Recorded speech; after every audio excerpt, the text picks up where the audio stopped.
வணக்கம். Z from Javad வட்டிப்புதூர். Power writer அப்படிங்கிற அந்த யூடியூப் சேனல் மூலமாக உங்களை மீண்டும் சந்திப்பு ரொம்ப மற்ற மகிழ்ச்சி. அத்தோட எங்கள் சேனலை சப்ஸ்கிரைப் பண்ணுங்கள், பெல் பட்டன் அழுத்த மறந்துடாதீங்க. அத்தோட எல்லாத்துக்கும் ஷேர் பண்ணுங்கள். அதாவது நடிகர் விஜய் ஆட்சிக்கு வந்தால், முதலமைச்சராக வந்தால் தமிழகத்தில் போதை கலாச்சாரமே இருக்காதுங்க. கஞ்சா யாருமே அடிக்க மாட்டாங்க, மது யாருமே குடிக்க மாட்டாங்க. அந்த மாதிரி மிகப்பெரிய ஒரு பிரச்சாரம் இல்லை. அந்த மாதிரி நடந்தால் சந்தோஷம்தான்.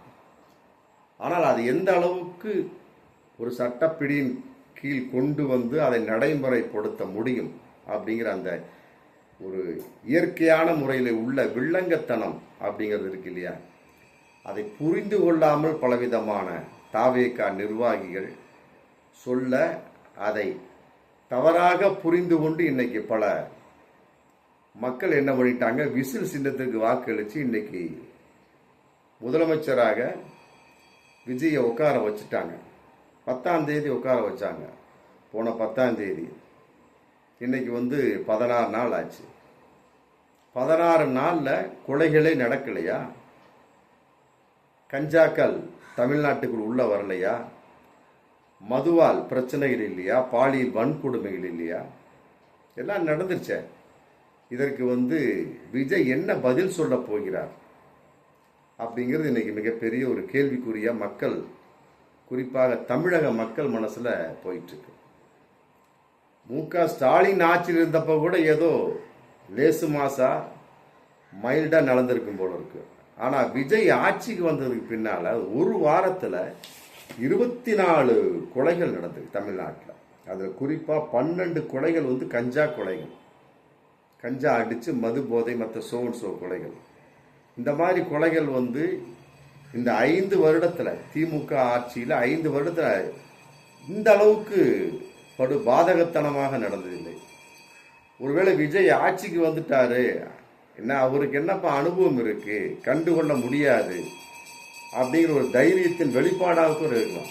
அக்யூஸ்ட் அந்த மாதிரி செய்வாங்க.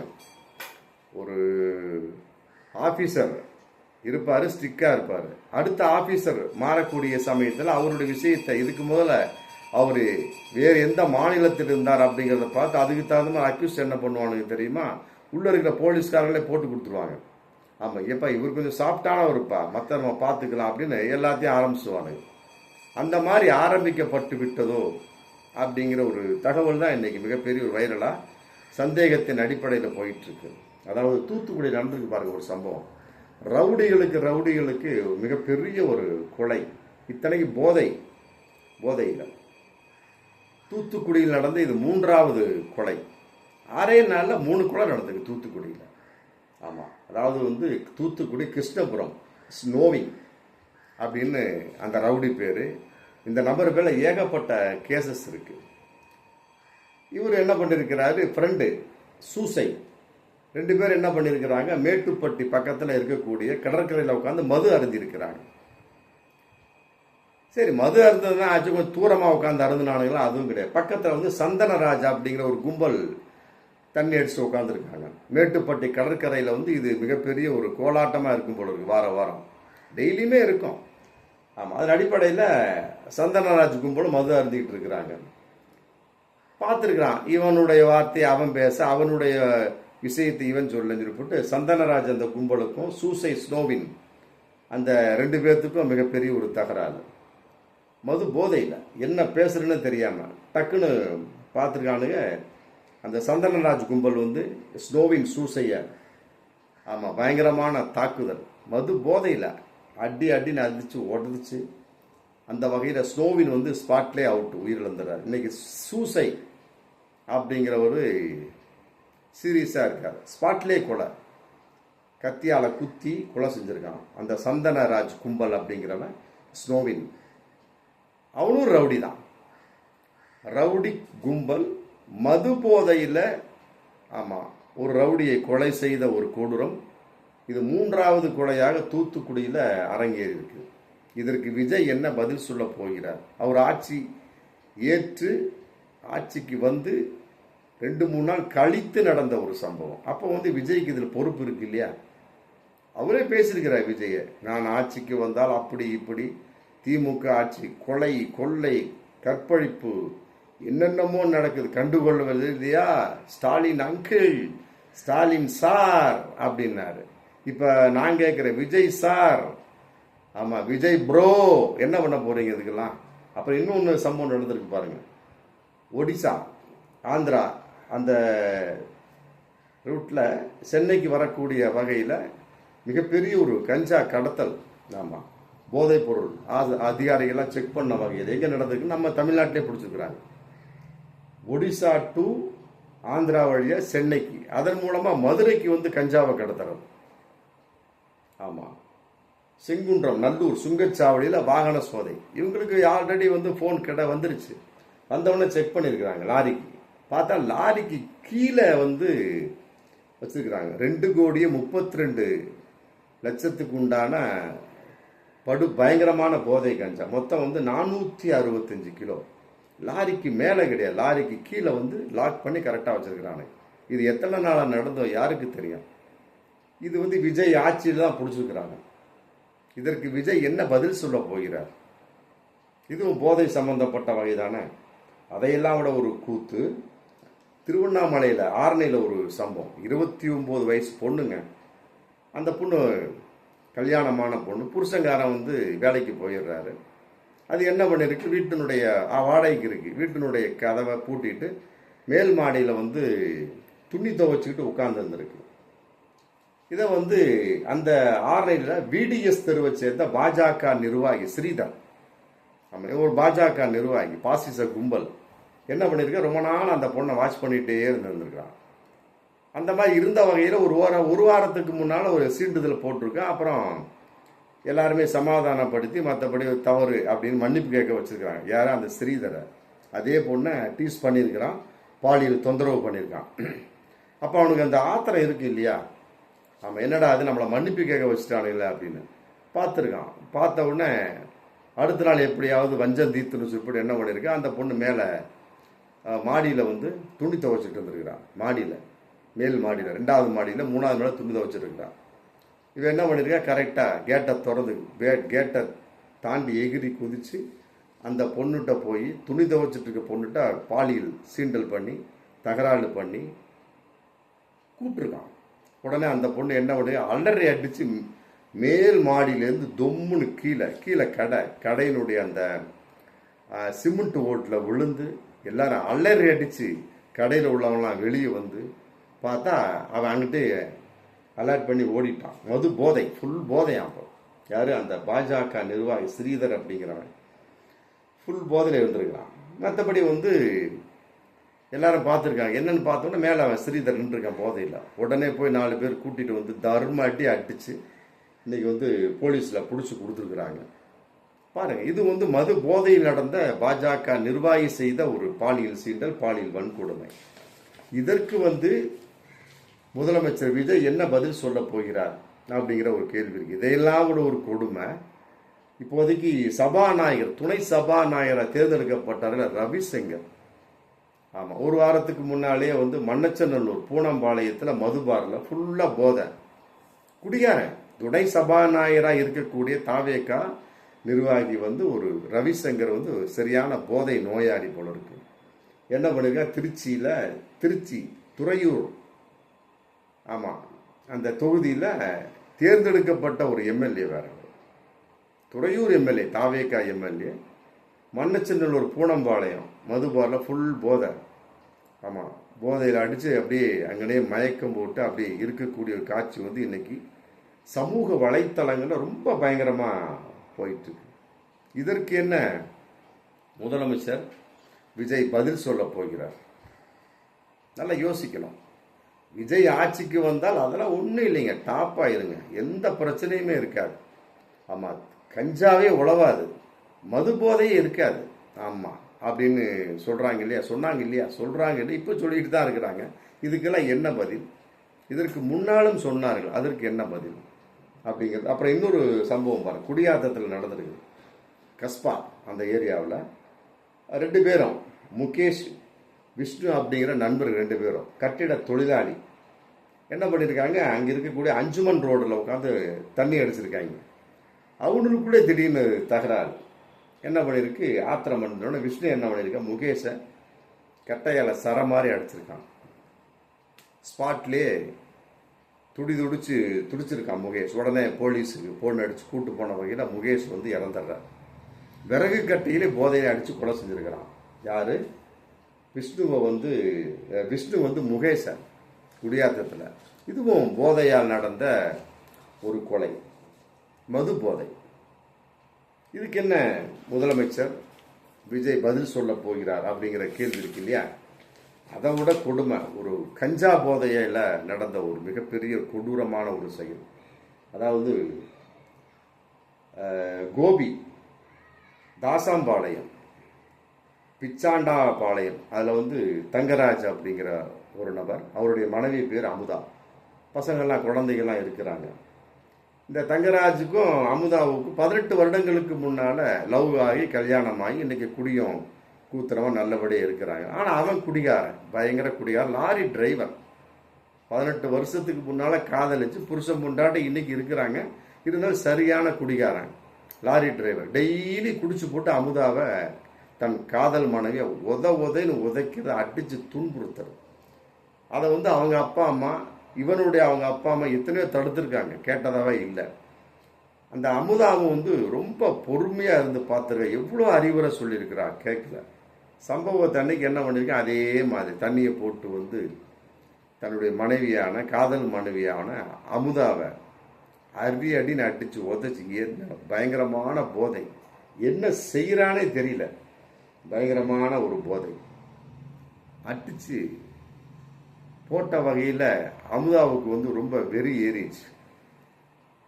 பார்த்தா அந்த அம்மா டக்குன்னு இவன் குடிச்சான் பார்த்தீங்களா அந்த மது, அதை அந்த அம்மா அமுதா குடிச்சிட்டு பக்கத்தில் இருந்த ஒரு விறகை எடுத்து என்ன மிகப்பெரிய ஒரு கோடாரி எடுத்து அடின்னு அடிச்சு ஸ்பாட்லே புருஷன்னு பார்க்காம அடின்னு அடிச்சு அவனை கொலை செஞ்சு சாகடிச்சாச்சு.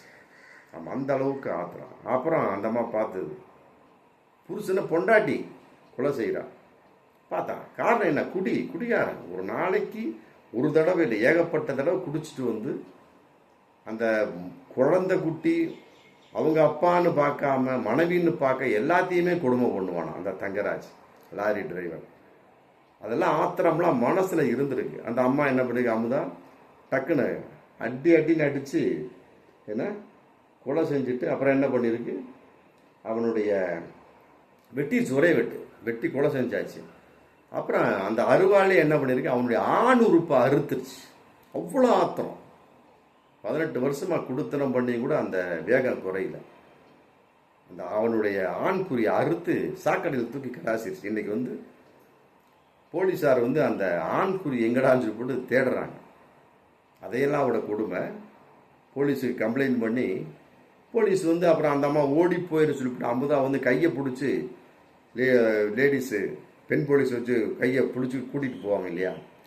அப்போ அந்த அமுதா சொல்லிச்சான், அட விடுமா, நான்லாம் ஓடவலாம் மாட்டேன், எனக்கு இன்னைக்கு தான் நிம்மதியாக இருக்குது.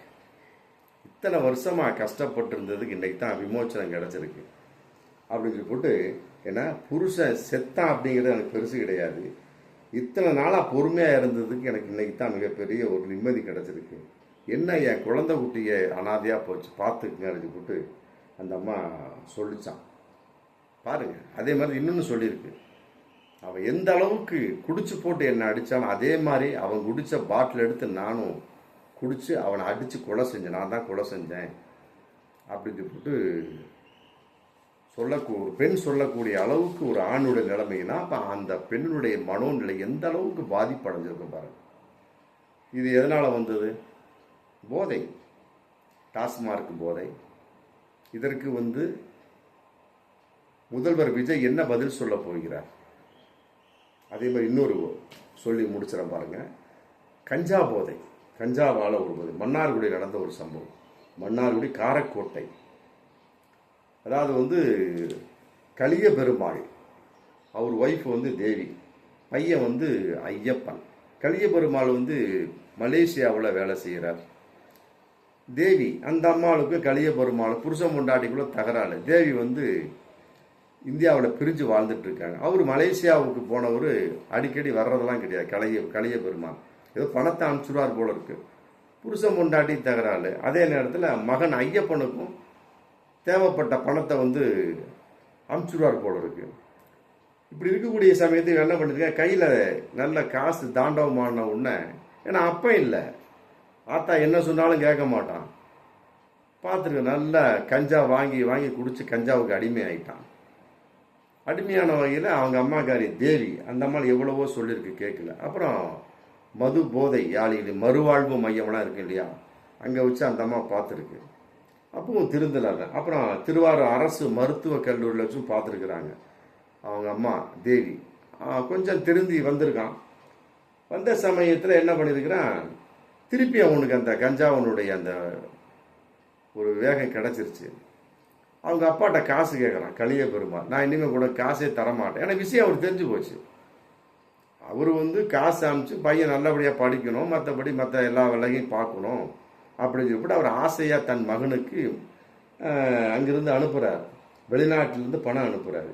இவன் என்ன பண்ணியிருக்கா, ஃபுல்லாக டாஸ்மாக் சரக்குலாம் இல்லை, ஃபுல்லாக கஞ்சா தான், டெய்லியும் கஞ்சா. அதனால் வந்து இனிமேல் நான் உனக்கு பணம் அனுப்ப மாட்டேன் அப்படின்னு போட்டு சொல்லிடுறார் மகனுக்கு. யார், ஐயப்பனுக்கு கலிய பெருமான் சொல்லிடுறார். இவன் என்ன பண்ணியிருக்கிறான், எப்பட்றா அது இனிமேல் தண்ணி இது மது போதை கஞ்சா போட முடியாதே அப்படின்னு என்ன பண்ணியிருக்கிறான், அப்படியே பைத்தியக்காரனோட சுற்றி இருக்கிறான். பார்த்தான் அவங்க பாட்டி தாத்தா அவங்க இருக்கிறாங்க. தாத்தா பேர் பிச்சைமுத்து, பாட்டி பேர் சந்திரா. யாரு, தன் அப்பாவுடைய அப்பா அம்மா. அடிக்கடி அவங்க போய் தகராறு பண்ணி, உன் பையன் வந்து எனக்கு காசு கொடுக்கறதில்ல, எனக்கு நீ காசு கொடு அப்படின்னு போட்டு அவங்கள மிரட்டி காசு அப்பப்போ வாங்கிட்டு போகிறது. அப்புறம் அவங்களும் குறிப்பிட்ட சம்பவத்தை அன்னைக்கு கொடுக்கல. ஏன்டா நீ வாட்டுக்கு என் பிள்ளைகிட்ட கேட்டால் நீங்கள் என் பிள்ளைய கேட்டு வாங்கிட்டு போ, ஒழுங்காக நடந்தால் தானே என் பிள்ளை உனக்கு காசு கொடுப்பான், நானும் காசு கொடுக்க மாட்டேன்னு சொல்லிட்டு தாத்தா என்ன பண்ணிடுறாரு, பேரண்ட்டை சொல்லிடுறாரு. உடனே என்ன பண்ணுறேன், உடனே கழுத்தில் துண்டை போட்டு இருக்கிறான், கொலை செய்யக்கூடிய அளவுக்கு இருக்கிறான். மற்றபடி பார்க்குறான்.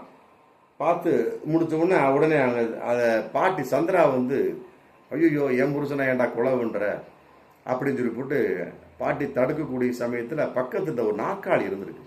ஒரே அடி கஞ்சா போதை இருந்திருக்கான், கஞ்சா போதையில் இருந்திருக்கான். ஒரே அடி அடிச்சு அந்த ஆத்திரத்தில் பாட்டி ஸ்பாட்லே அந்த மாதிரி இறந்துடுறாங்க.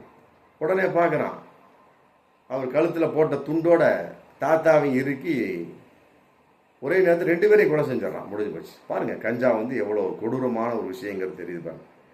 இது வந்து மன்னார்குடி காரக்கோட்டையில் நடந்த சம்பவங்க. ஆமாம், அதாவது இத்தனைக்கு பிஇ படித்த பொறியியல் பட்டாதாரி இவன். யார், பேர் ஐயப்பன். 2 பேர்த்தையும் கொலை செஞ்சுட்டானுங்களா, முடிஞ்சு போய். கொலை செஞ்சதும் பரவாயில்ல, சரி நேராக போய் வேறு ஏதாவது போலீஸ்கிட்ட சரண்டரு மற்ற அம்மாட்ட சொல்லலாம், அதோட விட்டுருக்கலாம். என்ன பண்ணியிருக்கிறான், நேராக போய் பெட்ரோல் பங்குக்கு போய் டீசல் வாங்கிட்டு வந்திருக்கான். டீசல் வாங்கி அந்த வீட்டுக்கே மீண்டும் அவங்க தாத்தா பாட்டி இருக்கிற செத்து போய் கிடக்கிறாங்க அவங்க வீட்டுக்கே வந்து பெட்ரோலை அப்படி தொளிச்சு தீப்பத்தை வச்சிடறான். பாருங்க, கொலை செஞ்சதும் பத்தாம தீப்பத்தை வச்சு அவன் சுத்தமாக எரிச்சு என்ன பண்ணிடுறான், நேராக அவங்க அம்மா தேவிகிட்ட போய் இந்த மாதிரி சம்பவம் நடந்துருச்சுன்னு சொல்லிட்டு சொன்னோன்னு அந்த அம்மா பதறி அடித்து வந்து அப்புறம் அவங்களே சேர்ந்து போலீஸில் அவனை பிடிச்சி கொடுத்துட்றாங்க. இது எதன் அடிப்படை, கஞ்சாவின் அடிப்படை, கஞ்சா போதையின் அடிப்படை. இதுக்கு முன்னால் உள்ளது மது போதையின் அடிப்படை. எல்லாமே கொலை தான். ஆமாம், இதெல்லாம் எப்போ நடந்தது, விஜய் வந்து 10ஆம் தேதி, நல்லா புரிஞ்சுக்கணும், மே 10ஆம் தேதி ஆட்சி அமைத்ததுக்கு பின்னால் நடந்த சம்பவங்கள். மொத்தம் 24 கொலைகள் நடந்திருக்கு. அதே கொப்பா, ஸ்டாலின் ஆட்சியில் கூட ஒரு வாரத்தில் இந்த அளவுக்கு கொலை நடந்ததா அப்படிங்கிறது தெரியல. 24 கொலைகள், அதில் வந்து 12 கொலைகள் வந்து ஆமாம் கஞ்சா சம்மந்தப்பட்ட கொலை. நான் ஒன்று 1-2 தான் சொல்லியிருக்கிறேன், மது போதை சம்மந்தப்பட்டது ஒரு 2-3 சொல்லியிருக்கேன், அவ்வளோதான். 24 கொலைகளில் அதில் 12 கொலைகள் மது போதை கஞ்சா கொலைகளை பற்றி சொல்லணும்னா அது மிகப்பெரிய வீடியோவாக போகும். அப்போ இதுக்கெல்லாம் வந்து முதலமைச்சர் விஜய் வந்து என்ன பதில் சொல்ல போகிறார்? ஏதோ ஏற்பாடு பண்ணியிருக்கிறாரு. ஆமாம், 2-3 போதை தடுப்பு பிரிவு அமைக்கணும். மற்றபடி வந்து ஐபிஎஸ் அதிகாரிகளை மாற்றி என்னென்ன பண்ணணுமோ அதெல்லாம் பண்ணணும் அப்படின்னு ஐடியா பண்ணியிருக்கிறார். ஆனால் இன்னைக்கு வரைக்கும் அந்த செயல்பாட்டுக்கு வரவே இல்லை. அப்படி இருக்கக்கூடிய சமயத்தில் வரும் காலங்களில் விஜயினுடைய ஆட்சியில் இப்படிப்பட்ட சம்பவங்கள் எந்த அளவுக்கு நீளுமா குறையுமா? ஆமாம், வரும் காலங்களில் பார்க்கணும். இதெல்லாம் சாம்பிள். ஒரு வாரத்திலே வந்து அவரால் கட்டுப்படுத்த முடியவில்லை என்றால் 5 வருடத்திற்குள் அவர் என்ன செய்ய போகிறார் பார்ப்போம். ஒரு மீன் ஓட ஒரு மீன் வருமடவும் வாடி இருக்குமாம் கொக்கு. கொக்கை போன்று மக்கள் விஜயை கூர்ந்து கவனித்து கொண்டே இருப்பார். ஆமாம், இதெல்லாம் ஏகப்பட்டது. இதில் இன்னொரு விஷயம், அது சம்பந்தப்பட்ட சில நிர்வாகி, அவங்களுடைய தாவேக்கா நிர்வாகி என்ன பண்ண, அவருக்கு ஆமாம் ஒரு சாதகமான சில பதில்கள் அவரால் முடியாது. சின்ன பையன்னு தெரியுது, அனுபவம் இல்லைன்ட்டு அப்புறம் எதுக்கு நீ அரசியலுக்கு வர்றீங்க? நல்லா யோசிக்கணும். பார்ப்போம், மக்கள் பார்த்து கொண்டிருக்கிறார்கள். ஒரு 6 நாள் ஒரு வாரத்திலே இந்த அளவுக்கு சம்பவம் அப்படின்னா 5 வருடங்கள் எப்படிப்பட்ட சம்பவம் நடக்கப் போகிறது பார்ப்போம். மீண்டும் அடுத்த வீடியோ. நன்றி.